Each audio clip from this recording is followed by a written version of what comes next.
dan tetap terus bersiap untuk menghadapi seleksi CPNS tahun 2021. Kita berharap ya, tapi tetap optimis ya, semoga tidak ada kendala di kelulusan administrasi. Gitu ya. Baik, pada malam hari ini kita akan kupas tentang pilar negara. Kemarin kita sudah membahas tentang nasionalisme ya, juga membahas tentang pilar negara, bangsa dan negara secara arti luas. Hari ini kita masuk ke pilar negara, dan malam hari ini kita akan mengupas terlebih dahulu teori-teori tentang pilar negara. Oke, langsung saja kita buka slide-nya.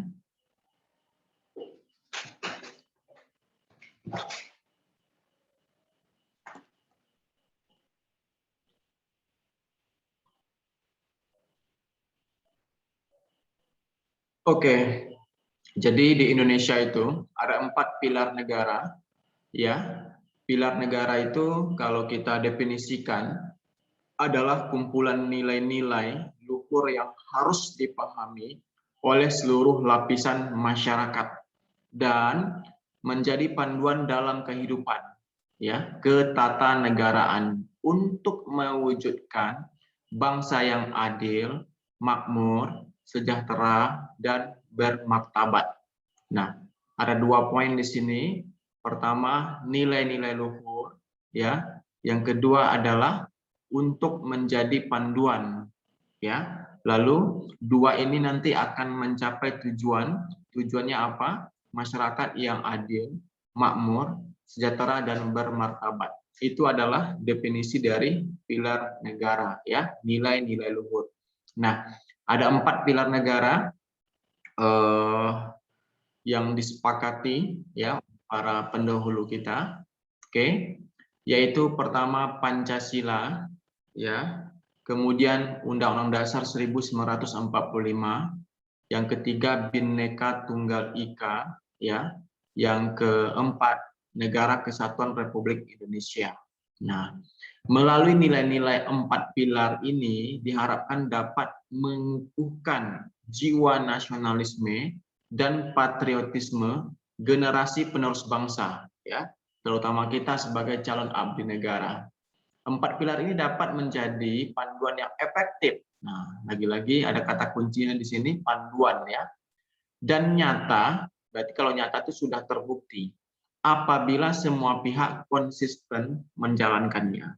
Nah, sekarang masalahnya konsisten atau tidak, kan begitu. Sedangkan pilar negara itu sudah diatur sedemikian rupa bagusnya, tinggal pelaksanaannya. Next. Nah, pilar pertama, teman-teman, itu adalah Pancasila, ya, Pancasila. Jadi berbicara Pancasila, tentu kita juga harus memahami, teman-teman, sejarah lahirnya Pancasila. Yang kedua, apa kedudukan dan fungsi Pancasila. Yang ketiga, pengamalan nilai-nilai Pancasila, ya. Nah, kedudukan dan fungsi Pancasila kalau sejarah itu bisa nanti dipahami, ya. Pertama, sebagai pandangan hidup bangsa. Yang kedua, sebagai dasar negara. Yang ketiga, sebagai ideologi bangsa, ya. Jadi 3 kita buat di sini kedudukannya dan fungsinya. Pertama sebagai pandangan, yang kedua sebagai dasar negara, yang ketiga sebagai ideologi bangsa. Itu kedudukan dan fungsi Pancasila. Next. Lalu pilar yang kedua, teman-teman, ya, adalah Undang-Undang Dasar 1945, ya. Apa saja teorinya di sini?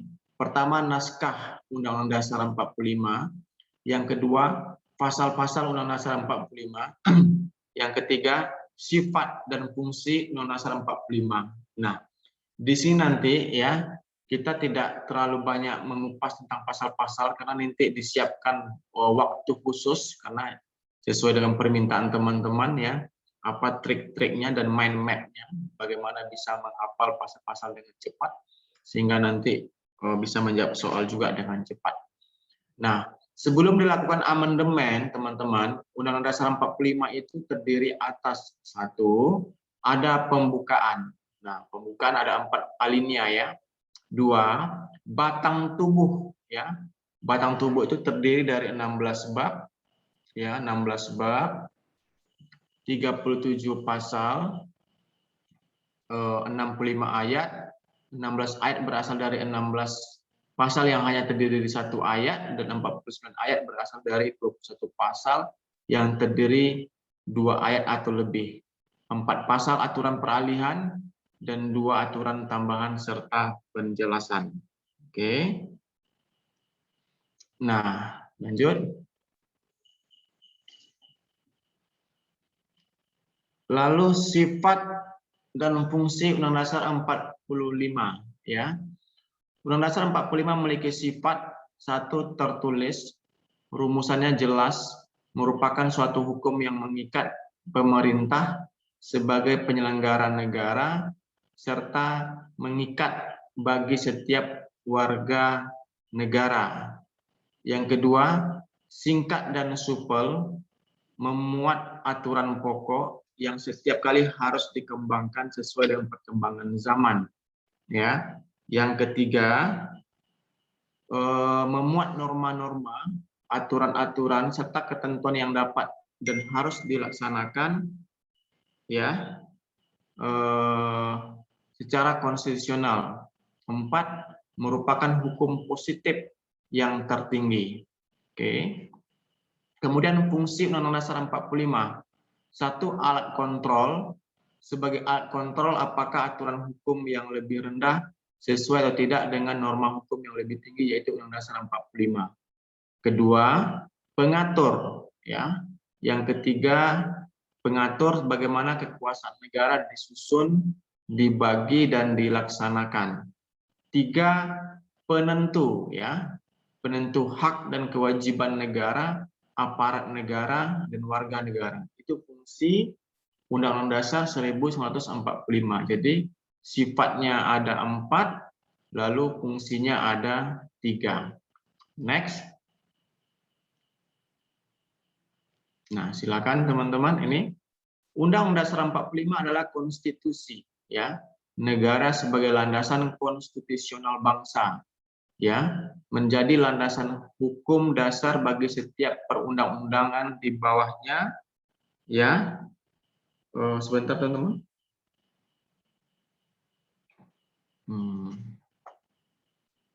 Sebentar ya, ada.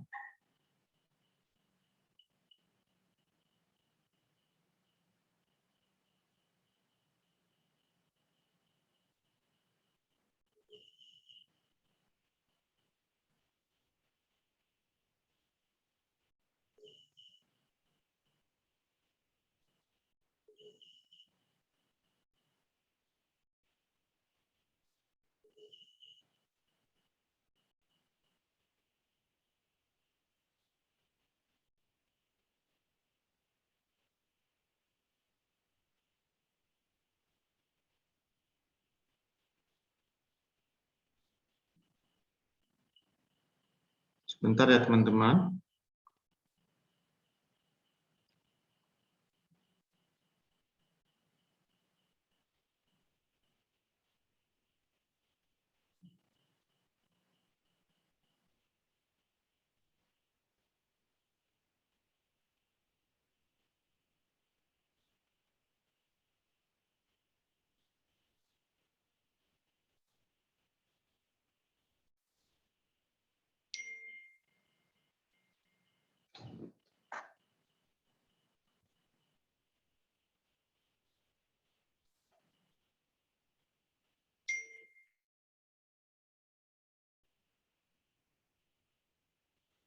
Baik, mohon maaf teman-teman, ada yang krusial untuk saya balas. Ya. Lalu NKRI merupakan bentuk negara yang dipilih bersama. Ya, NKRI dipilih tepat untuk mewadahi kemajemukan bangsa NKRI keniscayaan yang harus dipahami seluruh komponen bangsa. Bentuk NKRI tidak dapat dilakukan perubahan. Nah, ini ya.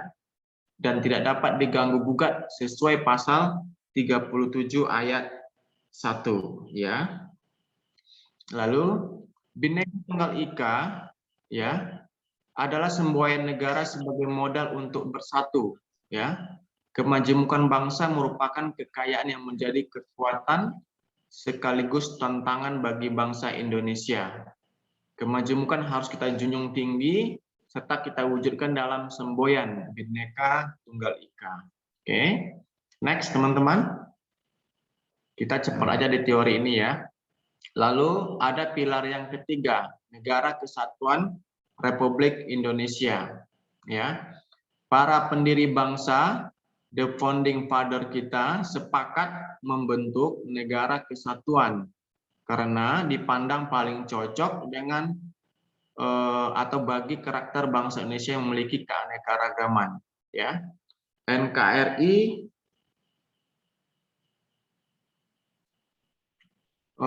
NKRI dibentuk berdasarkan semangat kebangsaan, nasionalisme yang bertujuan melindungi segenap bangsa Indonesia. Bentar ya.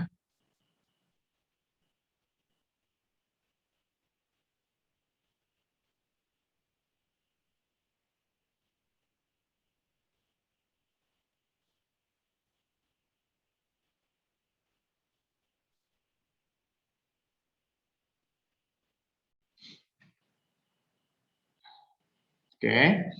NKRI dibentuk berdasarkan semangat kebangsaan, nasionalisme yang bertujuan melindungi segenap bangsa dan seluruh tumpah darah Indonesia, memajukan kesejahteraan umum, mencerdaskan kehidupan bangsa dan ikut serta melaksanakan ketertiban dunia berdasarkan kemerdekaan, perdamaian abadi dan keadilan sosial.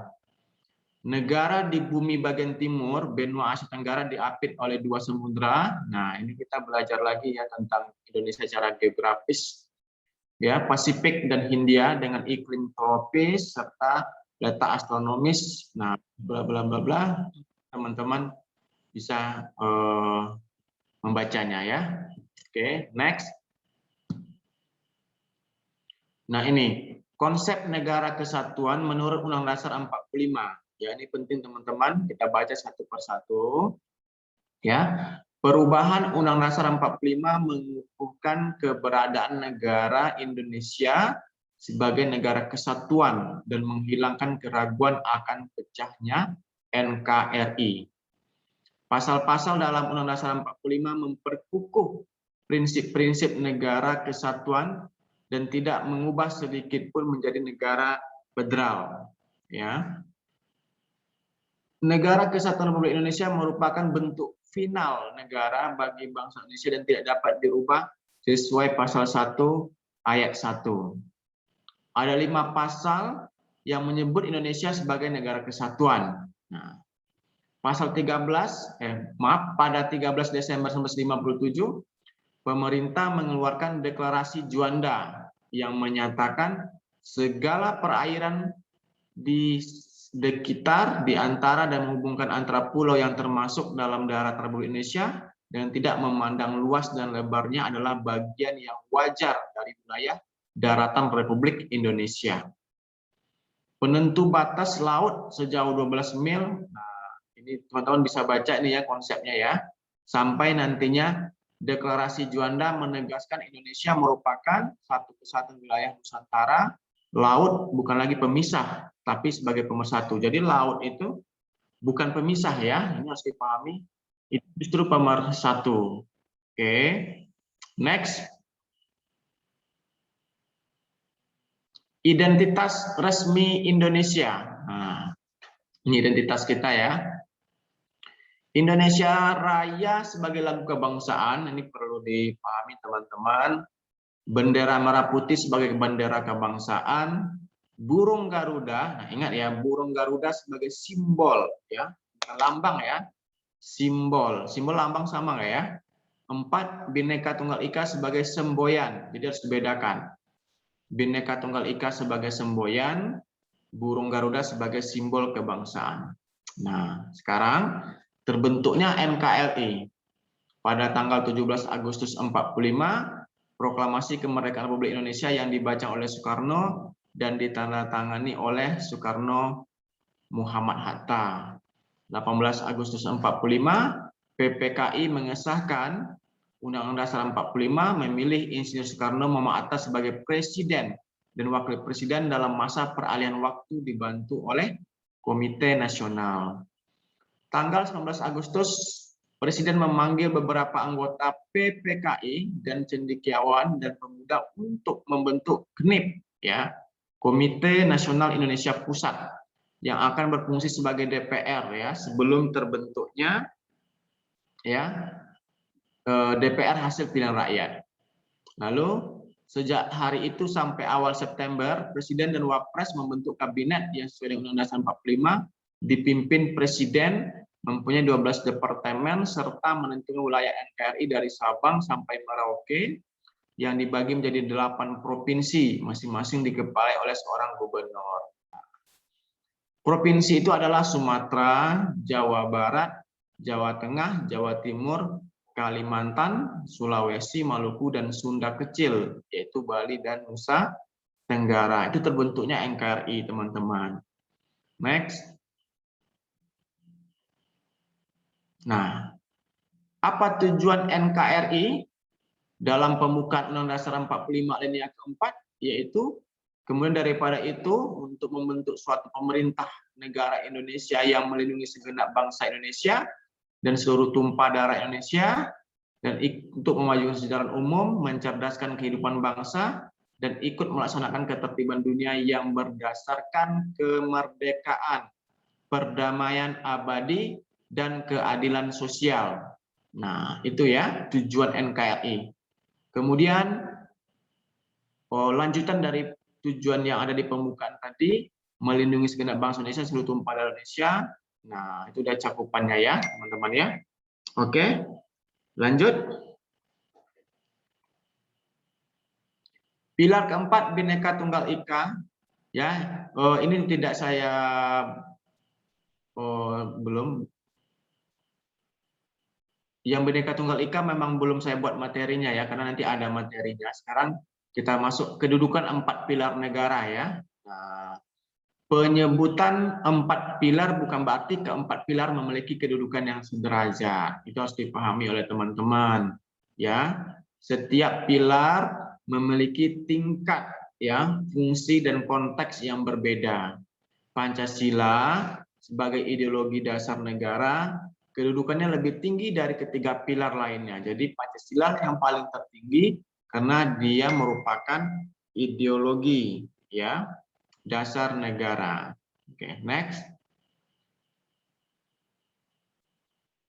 Lanjut, bukan lanjut. Sebagai ideologi dasar menjadi jiwa yang menginspirasi seluruh kehidupan bermasyarakat, berbangsa dan bernegara. Nilai Pancasila tetap tercantum dalam konstitusi negara kita meskipun beberapa kali mengalami pergantian konstitusi. Ya, Pancasila adalah konsensus nasional yang dapat diterima semua kelompok masyarakat Indonesia. Pancasila terbukti mampu memberikan kekuatan kepada bangsa Indonesia sehingga perlu dimaknai, direnungkan dan diingat ya oleh seluruh komponen bangsa. Next. Nah, apa fungsi 4 pilar negara, teman-teman? 1, sebagai tembok untuk tetap kokoh berdirinya bangsa. 2, menginspirasi rakyat untuk kembali ke tujuan yang benar. Ya, mana tahu ada yang melenceng, ya, maka dengan 4 pilar negara tersebut bisa menginspirasi ya. Lalu menjaga kemurnian Undang-Undang Dasar 45. Lalu membangun pemahaman tentang jiwa bangsa secara utuh, membangun karakter bangsa, membentuk watak dan peradaban bangsa, sarana pembangunan hukum bangsa, sarana pembaharuan masyarakat, landasan hidup bermasyarakat, alat ketertiban dan pengaturan masyarakat. Oke. Next. Sikap yang mencerminkan 4 pilar kebangsaan. Nah, ini ya. 1, setia dan cinta tanah air. Lalu yang kedua, mengembangkan sikap, mengembangkan persatuan dan kesatuan, tidak menjadi koruptor, tidak membedakan ras, suku, dan golongan, menjaga ketertiban dan keamanan, peduli terhadap bangsa dan negara. Oke, lanjut. Oke, nah untuk latihan soal ini teman-teman, ya, saya ingin tidak menunjukkan dulu soalnya. Jadi nanti ada teknik yang saya ajarkan, terutama di materi Undang-Undang Dasar, bagaimana teman-teman kalau punya kendala susah menghafal, ada tekniknya membiasakan mendengarkan audio ya, audio untuk setiap pasal-pasal tersebut ya. Audionya sedang kami proses, nanti di materi berikutnya akan diberikan sehingga nanti bisa diputar sedang naik motor, sedang bekerja, ini selalu ya, selalu terdengar di telinga kita. Mudah-mudahan nanti dengan selalu terdengar ya, mudah-mudahan nempel ya. Nah, baik teman-teman, untuk soal ini saya akan bacakan ya. Saya akan bacakan lalu teman-teman menjawab. Jadi kita menjawab soal tanpa melihat teksnya terlebih dahulu ya. Kira-kira teman-teman bisa enggak ya? Nih ya. Baik, soal pertama ya. Cukup tulis di kolom komen ya. Saya berusaha membaca pelan-pelan. Oke. Menempel ya. Pancasila yang tercantum dalam pembukaan Undang-Undang Dasar 45 alinea keempat dilihat dari proses terjadinya perubahan ya. A. Perintis hidup bangsa Indonesia. B. Dasar filsafat negara Indonesia. C. Perjanjian luhur bangsa Indonesia. D. Pedoman hidup bangsa Indonesia. E. Kepribadian bangsa Indonesia. Ayo, silakan dijawab.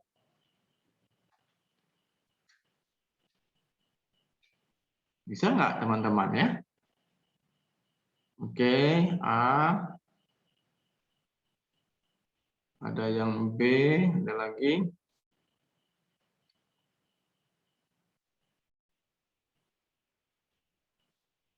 Ayo teman-teman. Vina B, Ella B, Lydia A, Nina B. Ayo, baru 4 orang. Adinda B ya. Oke. Oke. Iya, oke. Ya, jadi saya bacakan lagi soalnya. Pancasila yang tercantum dalam pembukaan Undang-Undang Dasar 45 alinea keempat dilihat dari proses terjadi perubahannya ya. A. Perintis hidup bangsa Indonesia. B. Dasar filsafat negara Indonesia. C. Perjanjian luhur bangsa Indonesia. D. Pedoman hidup bangsa Indonesia. Ya. E. Kepribadian bangsa Indonesia. Ini dilihat dari proses terjadinya ya. Berarti jawabannya adalah ya B ya. Oke, teman-teman bisa ya. Nah, ini nanti soal kedua saya bacakan.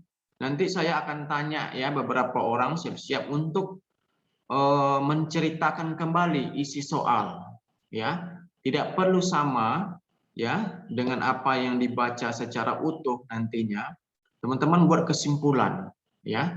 Sehingga dengan itu nanti akan melatih ya daya tangkap teman-teman, daya konsentrasi teman-teman. Ini kita dalam rangka melatih manajemen waktu supaya bisa cepat ya. Ketika yang saya tanya nanti tolong diaktifkan speakernya, mohon saya baca ini pelan-pelan ya. Posisi Indonesia yang strategis menjadikan Indonesia sulit untuk menghindari diri dari pengaruh kebudayaan bangsa lain. Sejarah membuktikan banyak negara asing memberi pengaruh kepada budaya kita. Kita tetap perjalanan sejarah kemudian ya. Tetapi dalam perjalanan sejarah, kemudian pengaruh budaya asing tersebut memunculkan kebiasaan dengan segala akibat negatifnya. Ya, oke. Pemahaman Pancasila sebagai sangat berperan penting untuk mengatasi permasalahan yang dia maksud.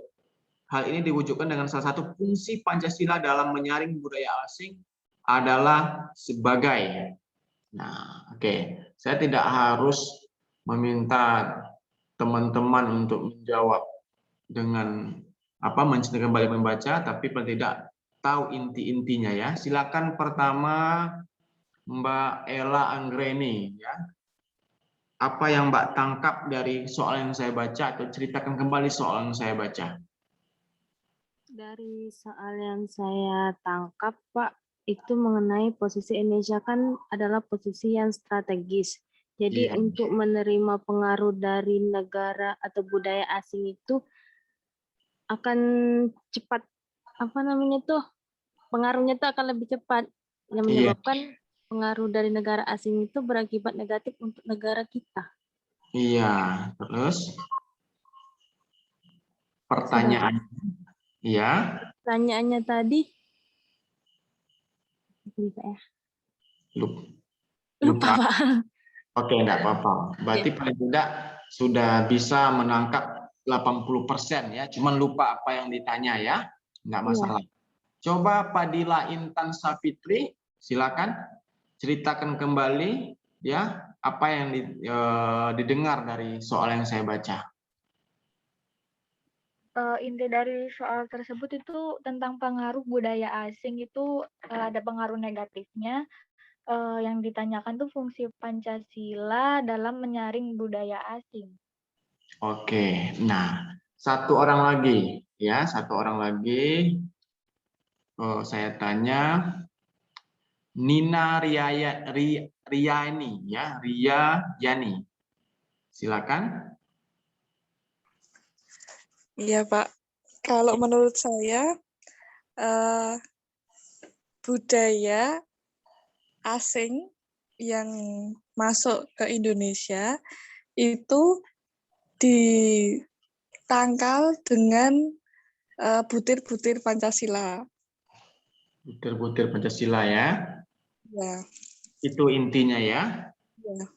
Oke, nah saya dari ketiga tadi ya, itu saya lihat udah mampu ya walaupun tidak 100% ya, seperti apa yang dimaktub dalam yang saya baca, tapi paling tidak kalau ini dilatih terus nanti akan bisa membantu menjawab soal dengan cepat. Jadi intinya yang saya baca itu Indonesia di tengah posisinya yang strategis ya, tidak bisa dinafikan akan membuat mudah budaya-budaya asing mempengaruhi ya. Nah, fungsi Pancasila di sini untuk menangkal ya masuknya budaya asing di Indonesia itu ya adalah sebagai apa? Ya, sebagai apa? Nah, mungkin dari materi-materi tadi yang coba saya bacakan walaupun terkesan cepat-cepat tadi, ataupun dari materi yang teman-teman telah pelajari, yuk coba kita jawab tanpa melihat option dulu, teman-teman. Apa kira-kira fungsi Pancasila di sini? Ya, kan fungsi Pancasila itu ada tadi kan? Nah, dalam hubungannya sebagai menangkal masuknya budaya-budaya asing, ya, yang nanti bisa mempengaruhi bangsa kita. Apa teman-teman? Mungkin fungsi sebagai falsafah hidup, ya, fungsi sebagai pedoman, ya.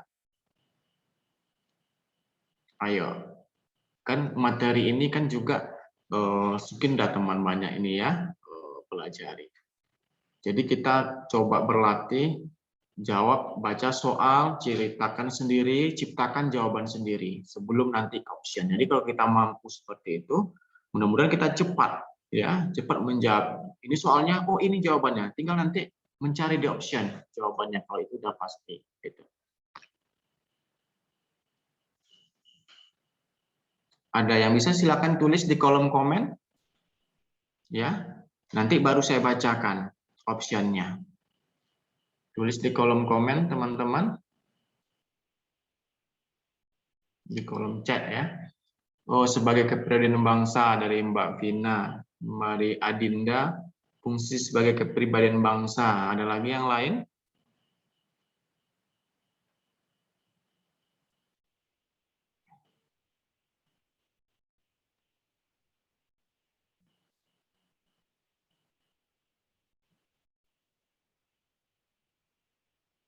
Ayo, nggak ada lagi?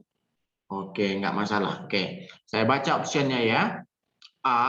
Perjanjian luhur bangsa.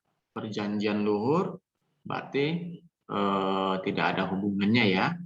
Dasar negara Indonesia sebagai dasar. Ya, bolehlah ada kaitannya sedikit. Filsafat hidup bangsa. Etika kepribadian bangsa. Jadi jawabannya adalah sebagai kepribadian. Apa kepribadian bangsa kita ya? Kita punya kepribadian ya. Jadi yang harus dipertahankan tidak boleh terpengaruh oleh apapun. Jadi jawabannya adalah E ya, kepribadian bangsa Indonesia. Oke. Baik, lanjut soal nomor 3 ya. Saya bacakan, nanti tolong teman-teman dengar dan ceritakan kembali ya. Dalam sumber tata hukum di Indonesia, Pancasila dijadikan sebagai, mudah sekali ya. Coba Adis Munandar, apa tadi soalnya?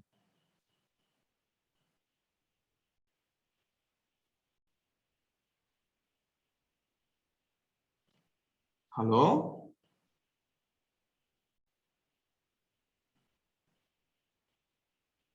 Oke, nggak ada orangnya. Coba Institut Teknologi Indonesia. Wah, ini ada yang bergabung ya. IT nih. Apa tadi Baik, Pak. soal yang dibaca? Silakan. Dari soal tadi yang saya terima gini, Pak. Dalam sumber tata hukum Indonesia, Pancasila dijadikan sebagai. Oke, sumber tata hukum ya. Oke. Ya, Pak. Kalau Pak Siti Rohmatun, Pak Jriyah, Dari soal yang saya baca, yang saya baca.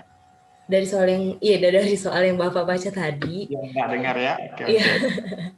Pancasila dijadikan sebagai sumber hukum, Pancasila dijadikan sebagai sumber hukum. Oke. Baik. Nah, kalau seperti itu pertanyaannya, ya tadi yang dari institut tadi itu hampir benar ya. Jadi dalam sumber tata hukum ya di Indonesia, sumber tata hukum itu hukum di Indonesia itu bersumber. Jadi Pancasila itu dijadikan sebagai apa? Ayo, coba dijawab teman-teman di kolom chat. Sampai saya sebut optionnya dulu. Dijadikan sebagai apa kalau Pancasila itu tata hukum Indonesia itu sumbernya ya?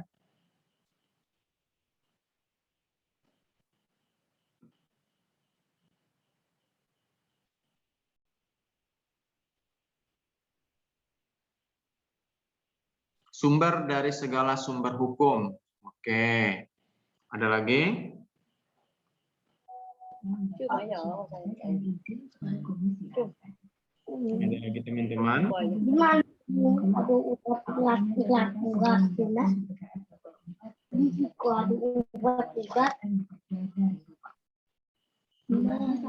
Dari segala Benar-benar laju polisi lah.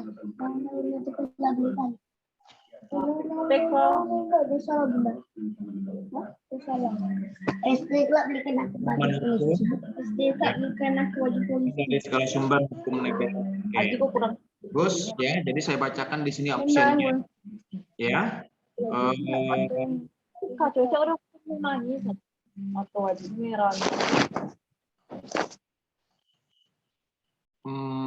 Mas Widi Eko dinonaktifkan speakernya ya, mohon maaf. Baik, terima kasih. Ya, hukum tertulis tertinggi di Indonesia itu A. B. Setingkat dengan TAP MPR. Jadi Pancasila itu dianggap setingkat. Lalu Pancasila itu dianggap hukum tertinggi di Indonesia. Apakah benar? D. sumber dari segala sumber hukum. Nah, ini Waktu di kamar, Bay. Sinyal deket. Si menurut Komando. siapa lagi ya? Dong. Widi Eko, silakan speakernya dinonaktifkan.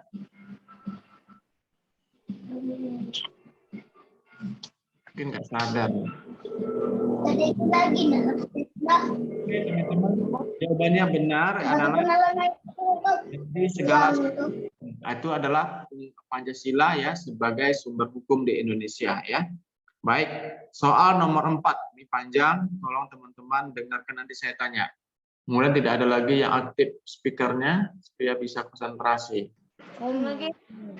Sayang lagi, nak. Aku bisa ya bahasa Indonesia. Ayah yang sakit. Pemirsa, nasib wanita ini mungkin tidak sebaik dengan teman seusianya yang bisa mengejar sekolah. Namun lakukan inspirasi anak sebayanya, Aku ke bawah, terutama ke dalam bawah. melakukan bakti terhadap Gimana orang tua. caranya ya? Host mungkin bisa dibantu aktifkan speakernya. Ke sekolahnya untuk merawat Mas Widi. ayah alami luka bakar di sekujur tubuhnya akibat Ini terpapar kayaknya cairan ada kimia. material yang dimasak Bahkan ya. tidak hanya merawat juga. Halo, Mas Widi bisa diaktifkan, dinonaktifkan maksud saya?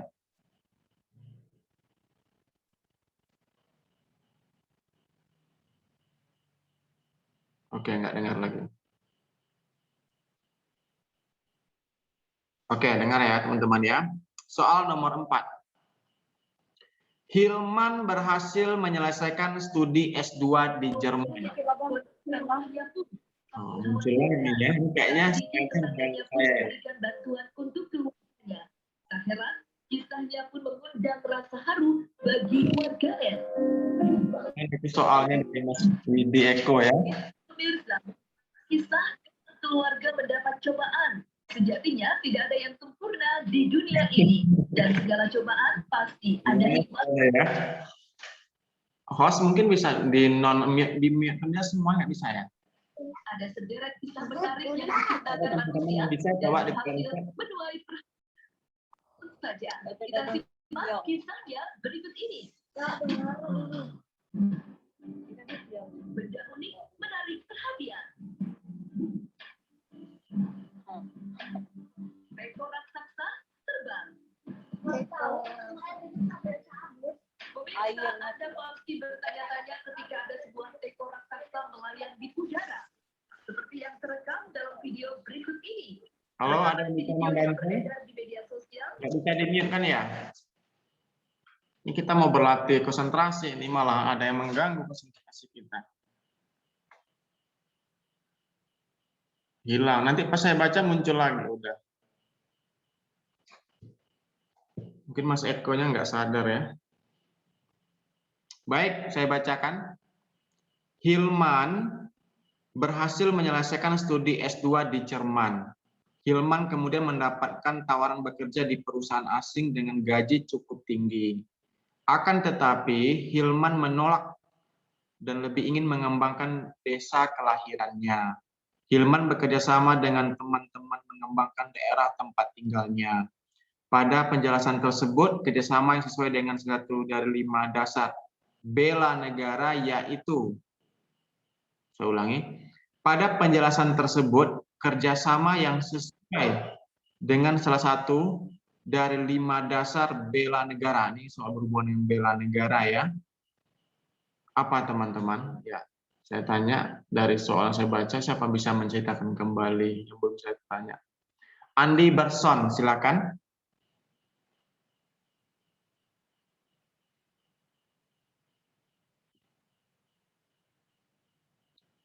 Mas Andi, bisa menceritakan sedikit saja apa yang saya baca tadi?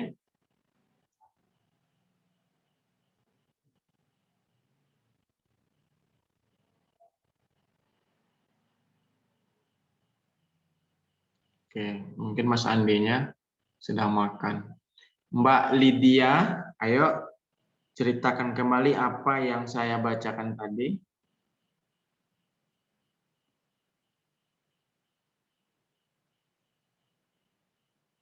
Oke, mungkin sedang sholat. Siapa lagi? Al ya. Al, Mas Al, coba ceritakan lagi soal yang saya baca.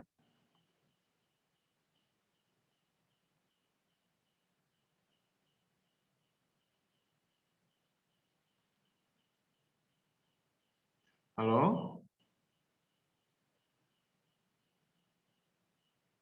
Silakan Mas Al.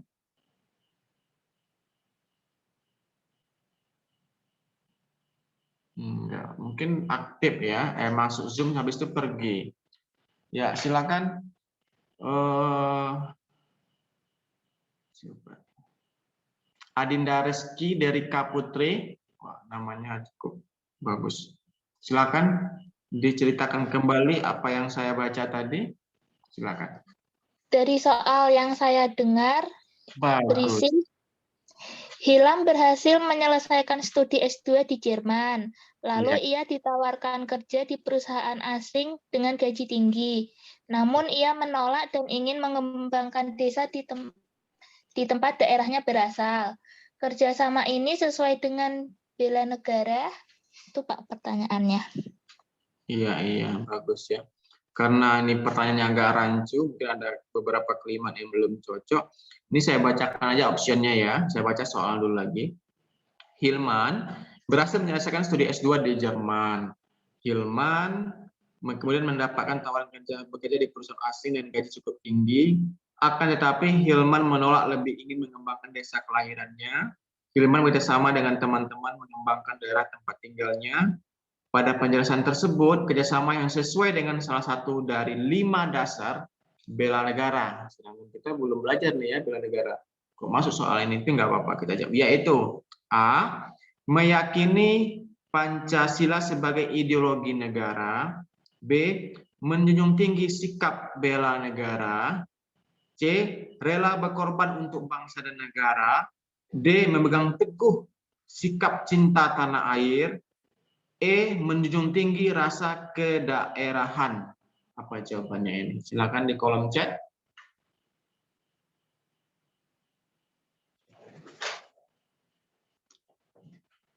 D, C, ya.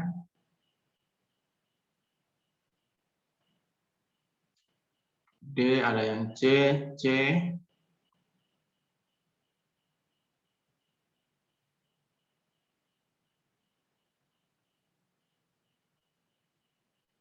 Ada lagi?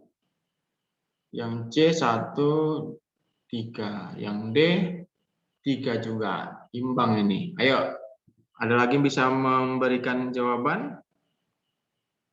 Ya, pada penjelasan tersebut ya, kerjasama yang sesuai dengan satu dari 5 dasar bela negara yaitu ya. Jadi Hilman ini tadi ya ketika ditawarkan dengan gaji tinggi tapi dia nggak mau, gitu ya.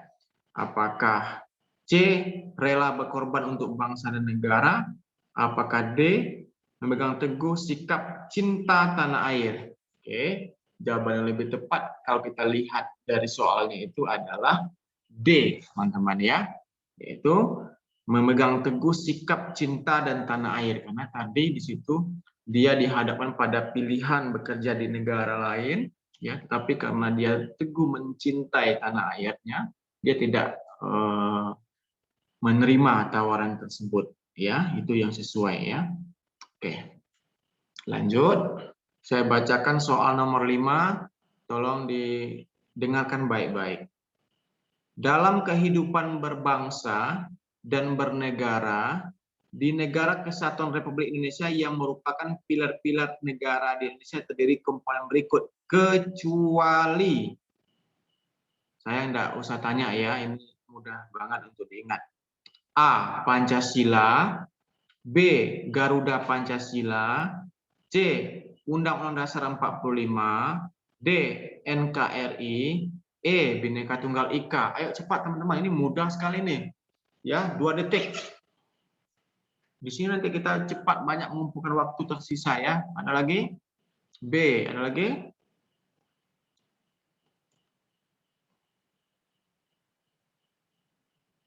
B. Iya, jawabannya adalah B, benar ya. Garuda Pancasila itu bukan pilar ya, tapi tadi apa? Lambang negara, burung Garuda ya. Soal nomor 6. Oke, saya bacakan. Jadi teman-teman saya tanya, ini cukup agak panjang sedikit. Pancasila menjadi dasar petunjuk dalam membuat peraturan-peraturan yang berkaitan dengan hukum yang mengatur kehidupan bernegara. Karena Pancasila hakikatnya merupakan sebuah, saya bacakan lagi, Pancasila menjadi dasar petunjuk dalam membuat peraturan-peraturan yang berkaitan dengan hukum yang mengatur kehidupan bernegara, karena Pancasila hakikatnya merupakan sebuah. Nah, yuk, saya tanya ya, apa tadi soalnya? Saya tanya dari Adis Munandar, silakan.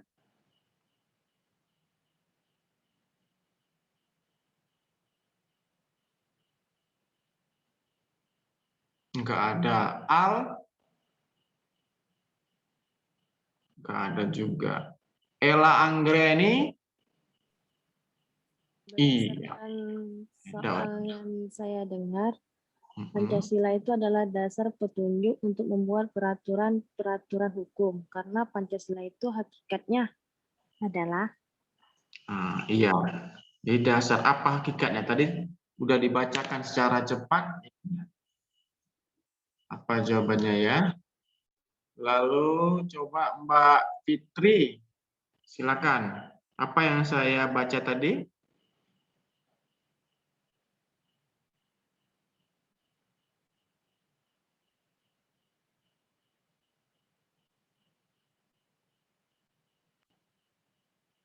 Mungkin lagi sholat. Nina Riani, soal nomor 6. Kalau menurut saya, Pancasila adalah dasar petunjuk untuk membuat peraturan hukum. Nah, itu Pancasila hakikatnya adalah. Ya, apa hakikat ketika Pancasila dijadikan dasar petunjuk ya? Nah, ayo teman-teman, tanpa saya baca opsinya apa? Menurut teman-teman, kalau Pancasila itu dijadikan dasar petunjuk, oh kita mau membuat hukum ini, oh berarti ingat Pancasila dulu dong nilai-nilainya. Itu hakikatnya Pancasila itu sebagai apa? Coba ditulis di kolom chat. Dasar negara. Ada lagi?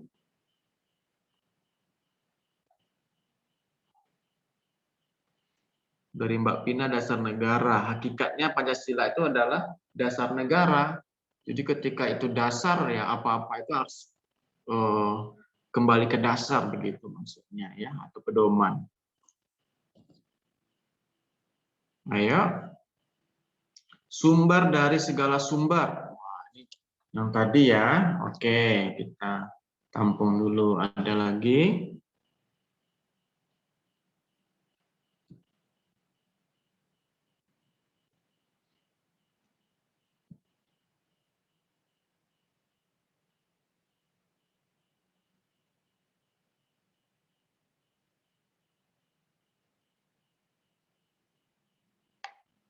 Ayo, cuma 2 orang, Mbak Ella dengan Mbak Pina ini yang aktif. Ada lagi? Mbak Fadila?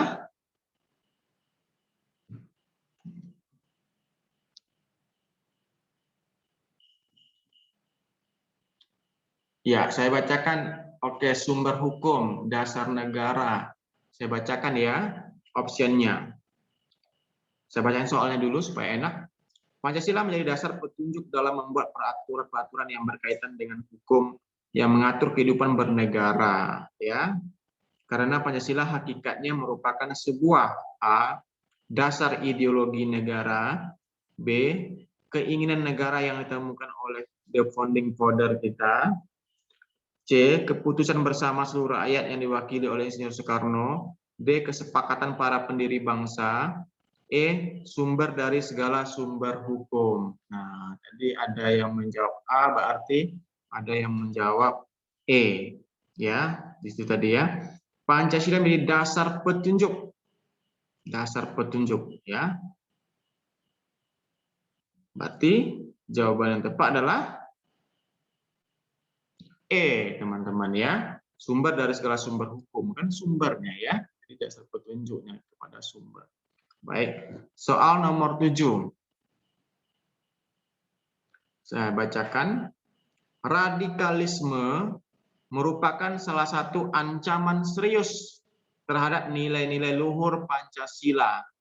Ancaman radikalisme ini bisa diminimalisir, salah satunya dalam bidang pendidikan, yaitu dengan cara, ini saya bacakan langsung, A. Penambahan jam belajar pendidikan di Indonesia. B.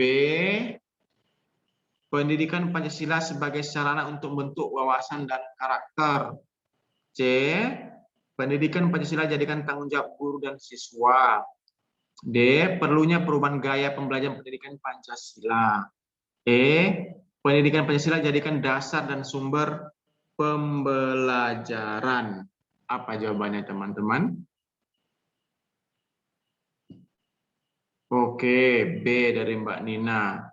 Pendidikan Pancasila sebagai sarana untuk membentuk wawasan dan karakter, ya, sehingga nanti bisa menangkal paham-paham radikalisme. Oke, soalnya cuma 7, ya. Kita coba buka sesi tanya jawab. Silakan host dibuka lagi. Slide saya dari yang pertama tadi ya.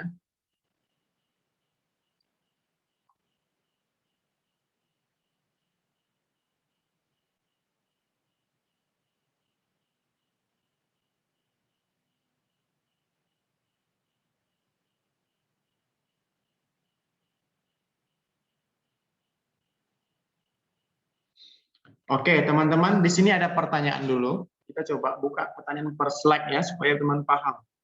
Ada yang teman-teman ingin tanyakan di sini. Mulai dari arti pilar negara, ada 4 di situ, ya.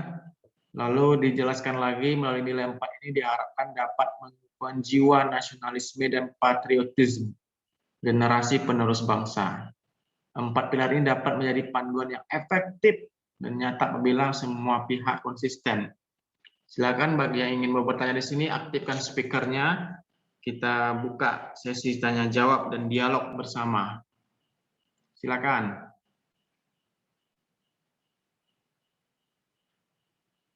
Oke, nggak ada. Lanjut slide kedua.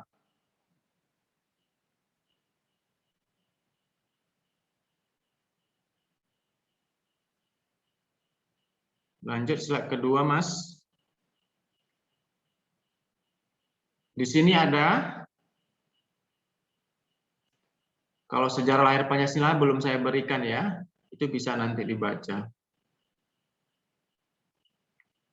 Kedudukannya ada 3, pengamalan nilainya nanti ya ada materi khusus supaya kita masuk dengan soal. Oke, lanjut. Di sini ada yang mau teman-teman tanyakan. Pilar kedua tentang Undang-Undang Dasar 45. Naskah Undang-Undang Dasar 45. Pasal-pasalnya ini nanti akan menjadi momok bagi kita ketika ditanya pasal-pasal yang dihubungkan dengan pengamalan. Bagaimana cara jawabnya? Memang adalah dihafal pasal tersebut. Cuma kan nggak bisa dihafal, berarti kita harus pakai kata kunci ngapal yang supaya mudah diingat.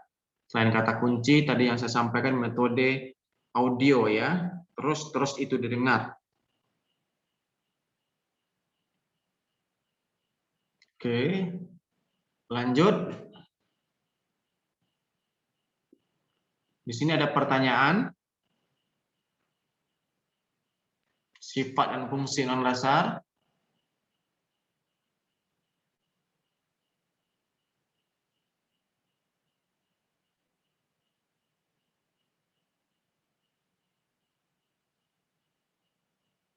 Oke, nggak ada. Lanjut, Mas.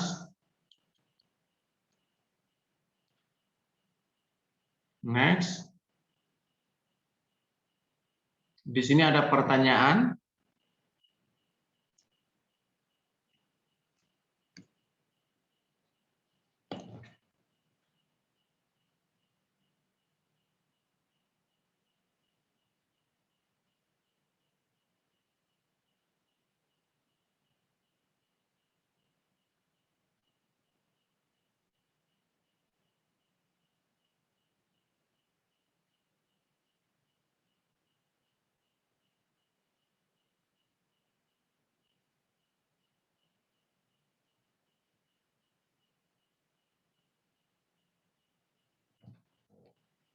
Nggak ada, lanjut. Pilar ketiga tentang NKRI ada pertanyaan.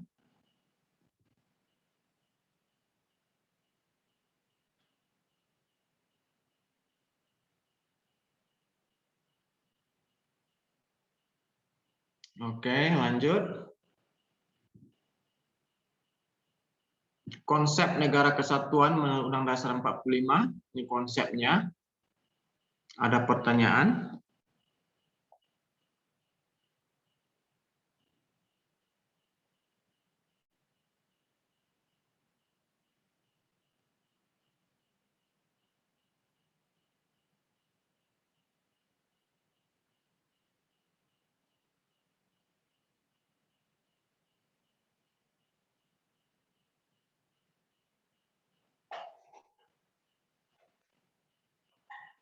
Nggak ada, lanjut. Identitas resmi Indonesia, terbentuknya NKRI. Ada pertanyaan.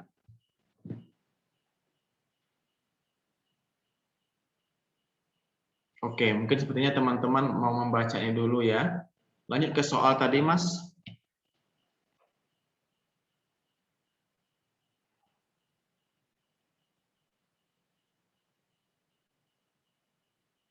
Ke soal ya.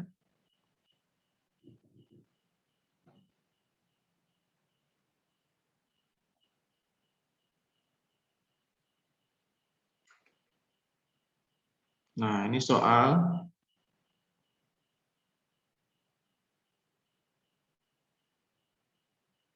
Sini teman-teman ada yang berbeda jawabannya tadi dengan kita yang mau ngasih komen. Tadi soal nomor 1 kita jawab. Ya. Pedoman hidup atau dasar filsafat.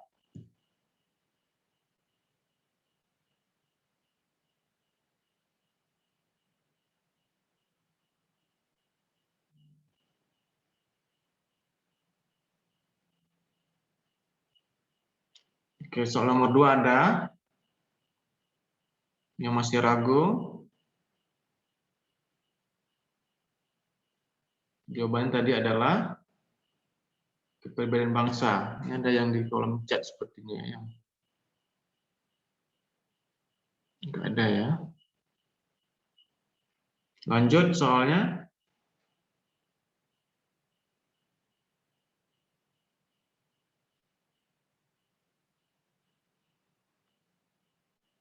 Lanjut soal nomor 3, Mas. Enggak kelihatan ini.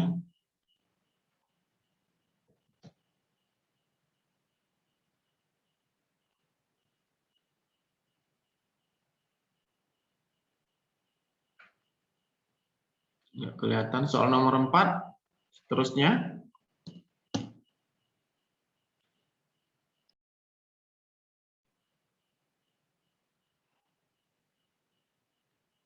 Oke, enggak ada ya. Oke, teman-teman, ada pertanyaan sebelum kita akhiri? Atau ada usulan-usulan lainnya? Besok materinya dibawa oleh Mbak Kiki Amaliah ya. Ada yang mau disampaikan? Cukup dulu materi dan soalnya. Kita belajar pilar negara. Pertemuan 1 sampai pertemuan kelima mungkin kita banyak teori teman-teman ya, maka harus dilawan-lawan rasa bosan karena memang materi Pancasila wawasan kebangsaan ini memang banyak teori-teori dan segala macamnya. Nanti pertemuan berikutnya kita udah mulai pendalaman. Mungkin keinginan teman-teman kita lebih banyak membahas soal HOTS ya. Itu nanti akan kita penuhi di pertemuan ke-8 sampai ke pertemuan 15. Jadi teorinya kita banyain dulu, nanti di pertengahan mengkerucut teori sedikit, soalnya banyak. Oke, kalau tidak ada pertanyaan lagi, terima kasih atas perhatiannya malam hari ini. Semoga bermanfaat, walaupun sedikit demi sedikit pun tidak bisa diberikan. Kepada admin yang bertugas, silakan langsung di-share ya materi saya di grup ya. Oke, Mas Adis tadi udah minta maaf, mungkin lagi sedang tidak privasi ya. Oke, nggak apa-apa. Billahi taufiq wal hidayah. Assalamualaikum warahmatullahi wabarakatuh.